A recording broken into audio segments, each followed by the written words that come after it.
ఎన్టీఆర్ గారు పాలిటిక్స్ లో ఒక సింహంగా మారడానికి ముందు, ప్రజలందరి బాధని ఒక గర్జనలా గర్జించడానికి ముందు, ఆయన ఒక సాధారణమైన విలేజ్ లో పుట్టిన ఒక సాధారణమైన అబ్బాయి.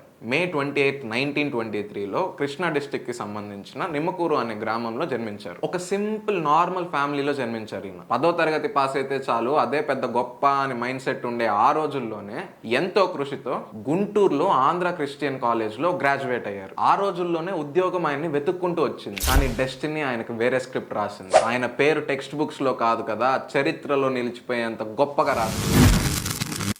1949లో మన దేశం అనే సినిమాలో ఫస్ట్ సైడ్ క్యారెక్టర్ గా చేశారు ఆయన. సినిమాల్లో కూడా ఆయన నార్మల్ గా ఎంటర్ అయ్యారు, హీరోగా ఎంటర్ అవ్వలేదు. ఆయన్ని వెండితెర ఒక ఆభరణంగా భావించిందో ఏమో తెలియదు, కానీ అప్పటి నుంచి ఆయన్ని వదలలేదు. పాతాళ భైరవి, మాయా బజార్, మిస్ అమ్మ వీటిల్లో కేవలం ఆయన నటుల్లా యాక్ట్ చేయలేదు, ప్రజల గుండెల్లో ఒక మైథలాజికల్ ఫిగర్ అయ్యేలా యాక్ట్ చేశారు. అప్పుడున్న జనరేషన్ కే కాదు, ఇప్పుడున్న జనరేషన్ కూడా ఆయనే కృష్ణుడు, ఆయనే రాముడు, ఆయనే విష్ణుమూర్తి, ఆయనే కర్ణుడు.